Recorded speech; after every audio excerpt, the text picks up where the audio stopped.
Okay, hello friends. So yeah, welcome in one more session. And today's session is a little bit different because we are just going to talk about scaled agile interview questions. So today Avjit is with us all the way from Calcutta, uh, West Bengal, India. And Avjit has recently given interview for IBM for one of their client. But unfortunately or fortunately, he got some better offer. So he's not joining IBM, but then he's joining some other company. So that's good for us because today we are going to hear some incredible question and answer on scaled agile. So welcome Avjit and welcome one more time at our show. Thank you. Yeah, thanks, Chunat. It's a great opportunity to be here a second time. Okay, it's a great effort that you are putting here for the Scrum Master and the people to learn. Okay. Thanks, Avjit. Okay. So Avjit, we have already heard about you. You are having, I think, close to 9+ years of experience, and from last 3 years you are working as a Scrum Master, right? Yeah. Okay, that's good. Okay, so if you allow, let's start with our Scale Agile Q&A session. Yeah, let's start with that Scaled Agile. Okay. So the very first question is, what is a scaling of Agile for you? What does it mean?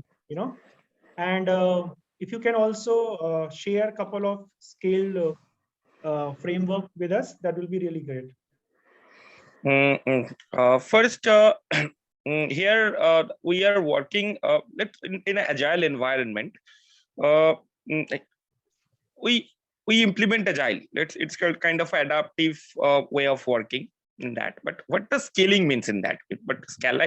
We are implementing agile for a standalone team. That is normal agile implementation that we do naturally for a particular team. A lot of frameworks available in the market, Scrum, Kanban.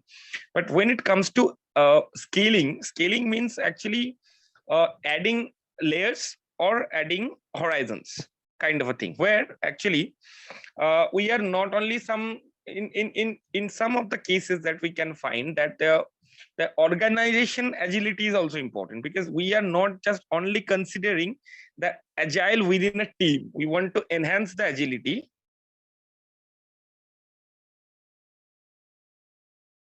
Just a phone call. We want to enhance the agility. So in that case, we need a framework for that to make it the let's suppose it's a big kind of a project or a big kind of a product backlog where we need multiple teams to be working together. In that, this is something we need a framework, that the coordination, the synchronization that should be there in a framework so that we can scale up. And also scale up means the multiple teams can be coordinated in a single unit. That is the purpose of doing the scaling kind of a thing.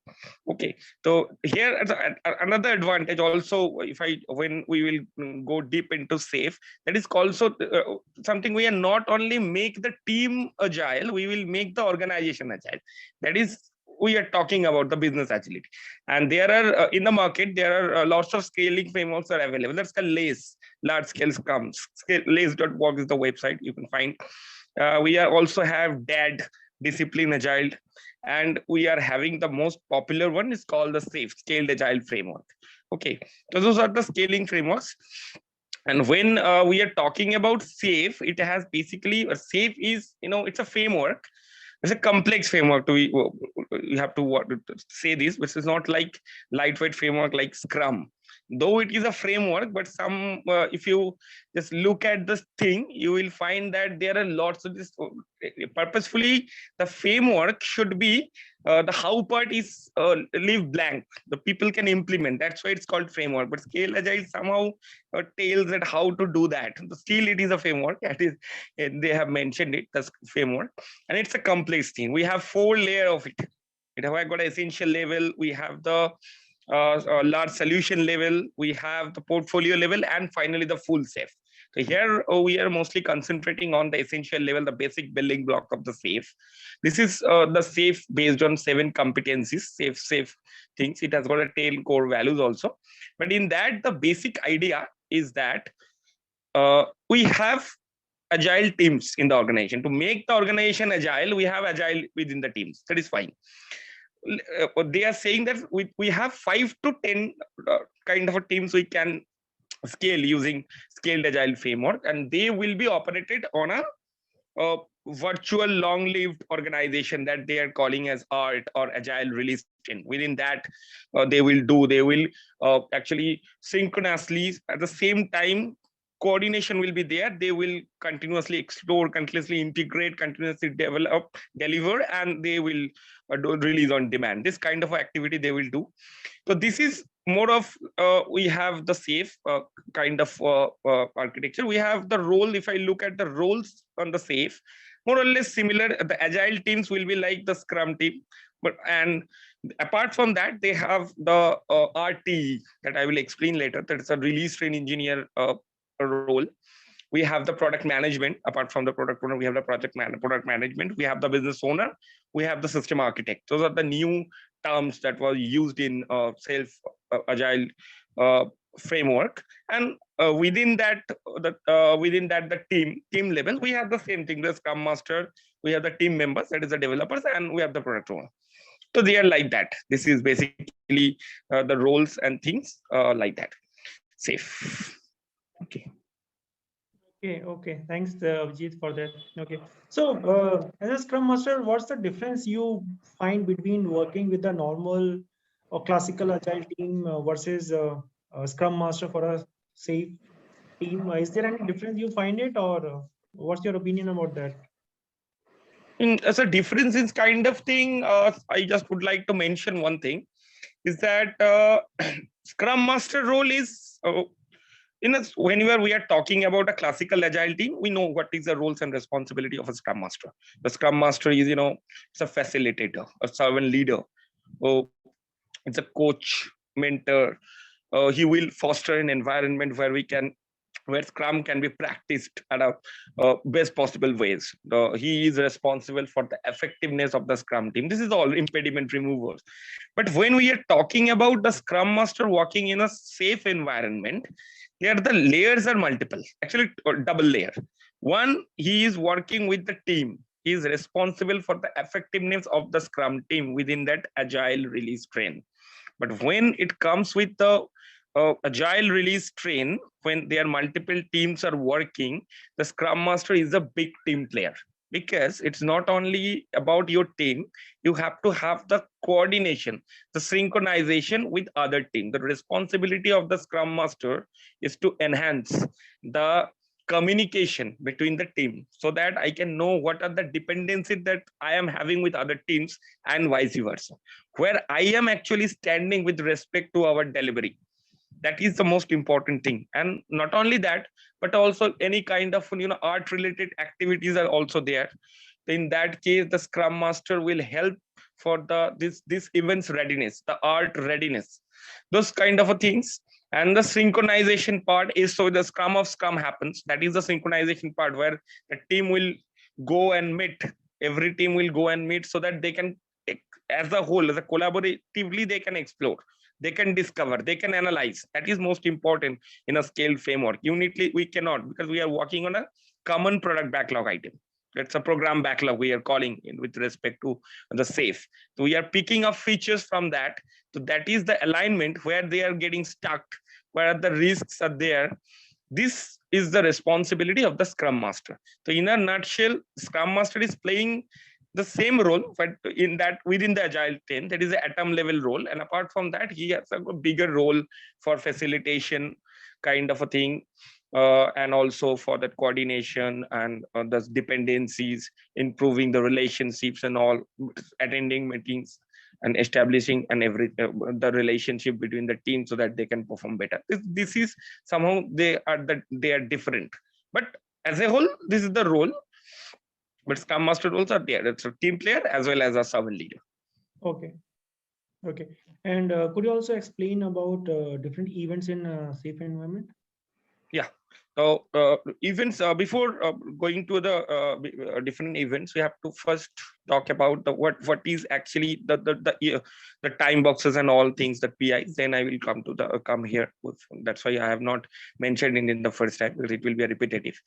So first thing, that in safe environment, if I look at the time box event, that is we call the PI, the program increment. That is the main thing. Okay, then generally it is 8 to 12 weeks, by default 10 weeks. In that we have just two segment of it. Every team operate in, it's a normal Scrum way of working. We called it sprint. Here we call it iteration. So within that PI we have, let's suppose by default we have 10 weeks PI. So we have blocked 8 weeks, 2x4 iteration for the development purpose, for actual work purpose, and another special 2 weeks we will reserve it for IP. It's called innovation and planning, where we will do that IP PI plannings and inspect and adapt, this kind of a thing we will do. We will discuss it later. But this is the main time box. So we have 2 week sprints, separate iterations, and within that we will work on that. And for that, if I look at the individual Scrum or Agile, Scrum should not mention, Agile team, individual Agile level events, they're there. Still, we have the backlog refinement, iteration review, daily Scrum, iteration retrospective. This is happening within that 2 weeks iteration. And apart from that, we have an integrated system demo. And every team is performing. After 2 weeks, we have an integrated system demo. And finally, we are having inspect and adapt, where we will do the full system demo and the retrospection and problem solving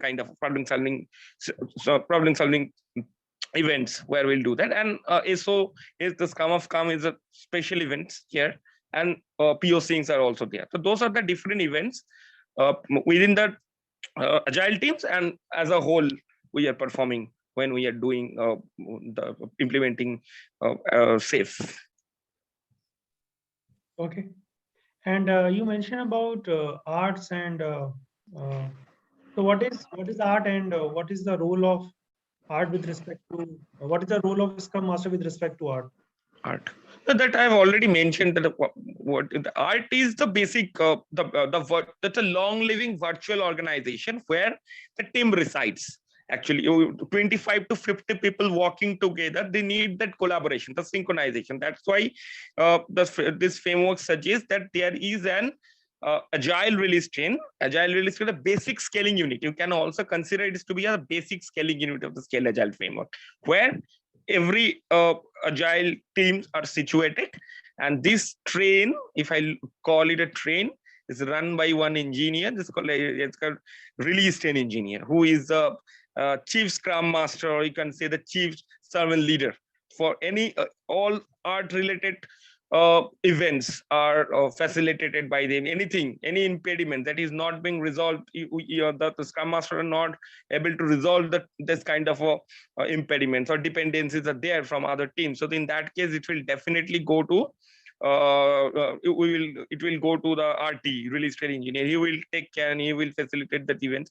So this is kind of a thing where we do. But the basic thing that I would like to mention here with respect to agile release train, within the agile release train, the same cadence based, because every team are following the same cadence, and the synchronization is very important. So that every team, they are performing on the same cadence, because every 2 weeks there is a iteration. First iteration finished, then second, third, fourth, and finally the IP, the innovation and planning starts. So this is the basic thing of art, that agile release train, where the entire team, the agile, along with the stakeholders and everyone, they are also part of that ART, the system architect, product management, and the business people as business owners. Okay, thanks, Avjit. Okay, and could you please also help us to understand what exactly has happened during the PI planning, and what's the role of Scrum Master in PI planning, and yeah, what is the program, what it looks like? So anything with respect to PI planning, if you want to share. Actually, the most important thing, if the PI planning is the someone, it's the backbone of the PI. Someone, it was also mentioned like that. So in that PI planning, what happens basically, it is, we have mentioned that we have four. If I consider the 10 weeks of sprint are there, 10 weeks or 10 weeks of PI are there. The first 8, that is 2 cross 4, that is for our development iteration, and last is called the IP. That's called innovation and planning. That's IP iteration. So that is, we are doing we are doing this PI planning for the nth PI. We are doing it for n plus 1. Uh, the PI planning is for n plus 1. Actually, one iteration ahead, upfront planning. So what is actually happened here within that PI planning? We need some of the factors that in innovation and planning, we keep some spaces for our preparatory thing. Some buffers we put.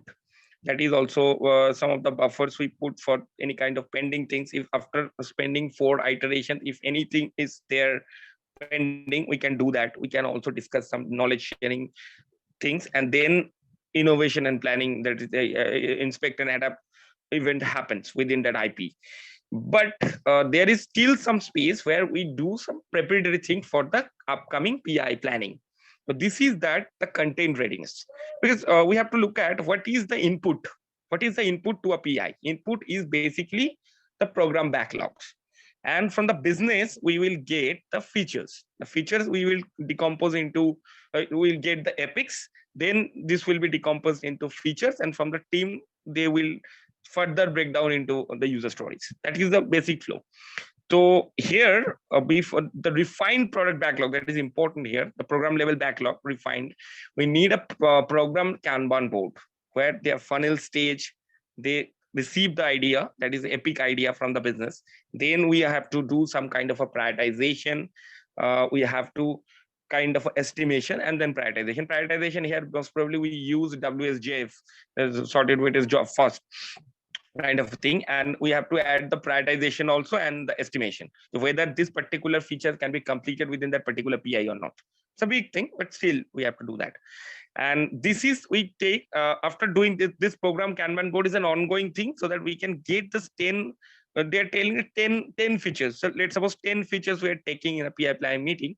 This is the ready features, that are content ready features. This is, we are talking about content readiness. And another one is team readiness, because we have multiple teams working within a art agile release team, so they get actually the brief of that. Those are the features, those are coming in the PI planning. We will discuss this. So let us just have an heads of idea about what is the features is all about. Probably they can also decompose and can take some part of it. It's okay, my team is going to work on these 2 features. This kind of in a very basic level of estimation. After in the PI, they will do another estimation and kind of a loading, and finally at the time of implementation, when the team will do, there we have another kind of a refinement session and iteration planning kind of a thing, where they will, for most all more granular level kind of a thing they will do. So this is the things is all about. After that, there is some kind of agenda that the scaled agile framework has produced, that is called the business context.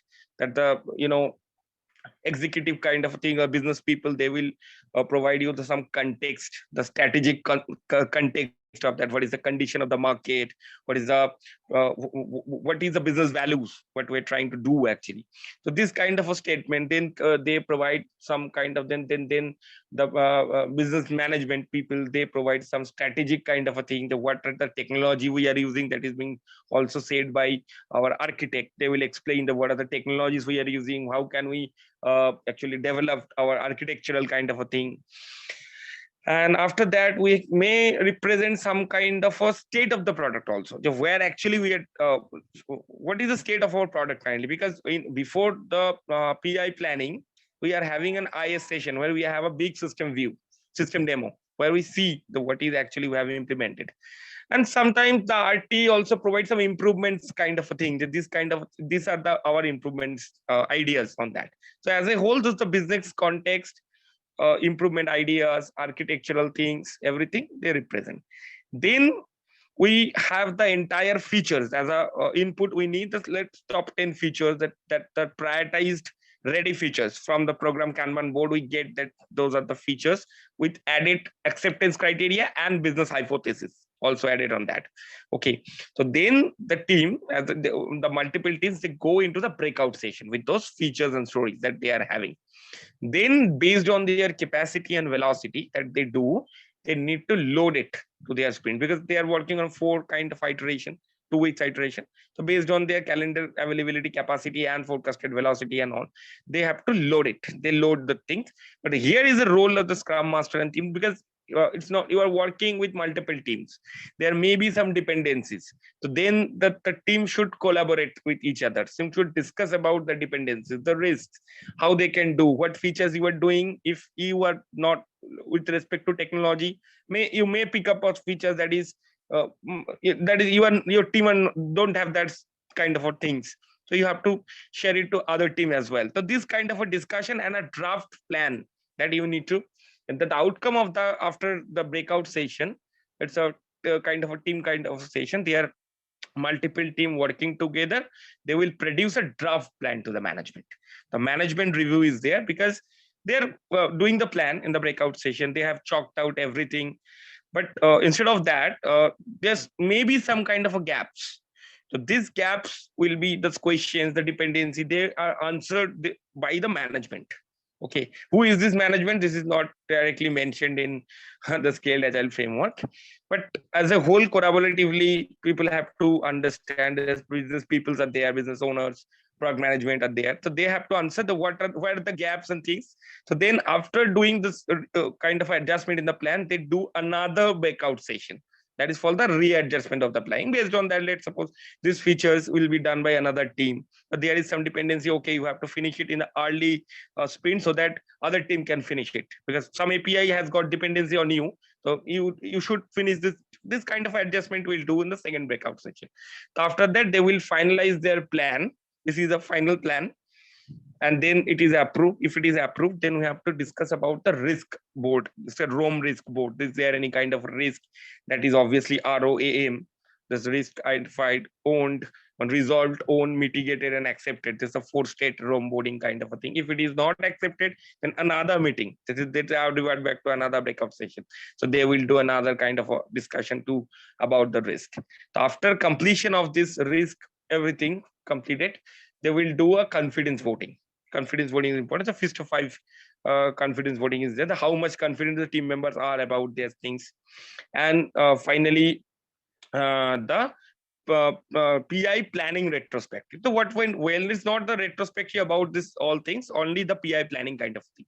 How we can improve their PI planning better, because it's a difficult, it's a huge people, for 25 to 50 to 125 people sitting together, discussing collaboratively and try to find out something valuable. It's not so easy thing. Okay, so that is the basic thing. And what is the output of it? The artifact that it produced. The artifact is that the program objective, PI level objective, and the program board. That is the important thing. I will discuss what is the PI level objective and how it is not related with the feature sometimes. PI level objective is that outcome, the what uh, team picks up the features, but what the business objective. It is written in a business level, because it's it's a very variable environment. The environment is not predictable. We have to find out some predictability. Okay, assume variability preserve option is there is a third value.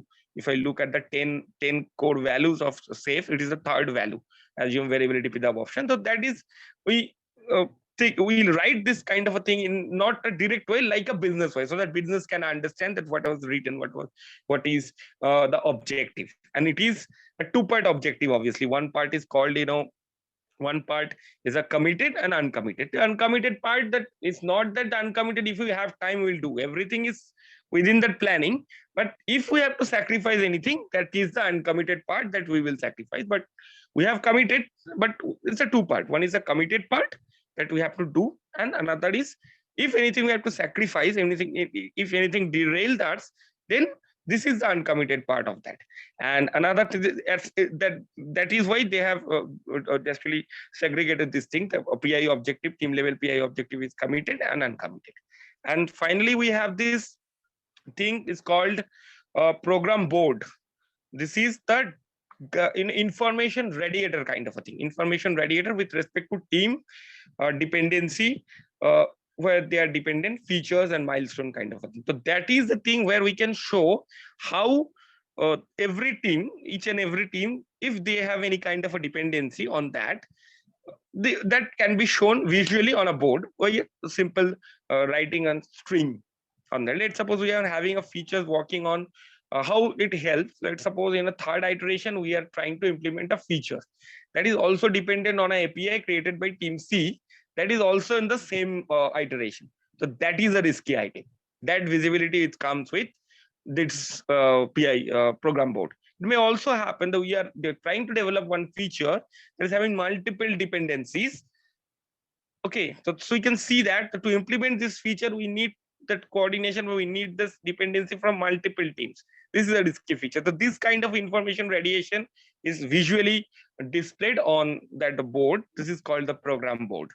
So this is all about the PI planning. Usually it takes 2 days for a team to happen. Sometimes maybe more than 2 days, but in face-to-face scenario, it's a 2 days kind of a thing. This is the thing. And then the input and output we have already discussed. Input is that business context and that features, top 10 features, and the output is like that. So this is all about this PI planning in short. It's a huge thing. In training, it will take more about 3.5 hours of time to explain. Okay. Hey, thanks a lot, Avjit, for this short but then yeah, concise explanation about PI planning. So thanks a lot, Avjit, for that.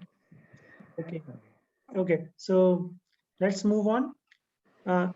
So you talked about iteration level retrospective. You talk about IA, innovation and planning iteration. So how these two are different? Because moreover, we are doing a kind of similar thing, right? In retrospective or what is your opinion on that?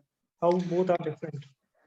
In that, my answer will be, but when we are doing the retrospective, it is a team level retrospective. We have a team, we normal Scrum, we follow, we do that for ultimately we have the continuous improvement we are doing.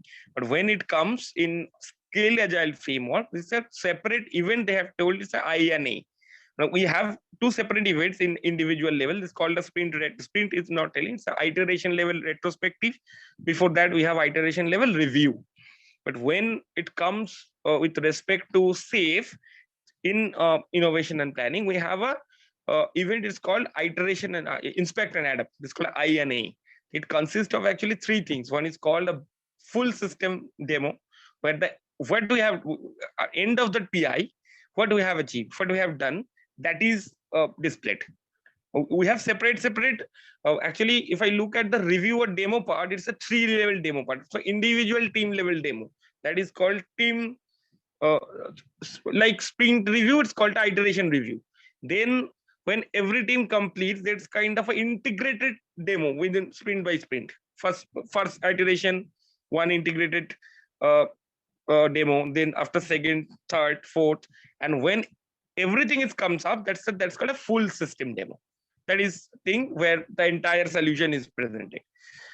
And another is called a qualitative and quantitative measurement, where we will measure the actual business values and the business values and actual business values, this kind of analysis. And the third session is called a retrospective workshop, where and problem solving retrospective and problem solving workshops, where we retrospect to find out what could have been done better. That's how we can do. It's a continuous improvement thing. The idea is same, and we have to find out the root cause. If anything is giving us the problem or trouble, we find out, instead of finding the solution for the symptoms, we have to find out the entire root cause. The fishbowl analysis kind of a structure. There are lots of things are available in scaled agile framework. It's a huge thing. In that, we have to find out that, yeah, this is a fishbowl analysis structure diagram, or 5 whys can also give you some kind of a put on some light on it. Sorry, how we can find out that, okay, what is the root cause and how we can implement this in a better way. So this is all about this INA, and it placed within that last iteration that is called innovation and planning. Okay. I think Avjit, yeah, we are done with today's the Q&A session, and it's a wonderful session. The way you have explained the PI planning is really good, Avjit. So I hope we will catch up definitely in some more session in future, Avjit. And with Yeah, this sure, sure. thought, thank you one more time, Avjit. Okay. Thank you. Thank you also, Sunan, for that opportunity. Okay, Okay. bye. Yeah.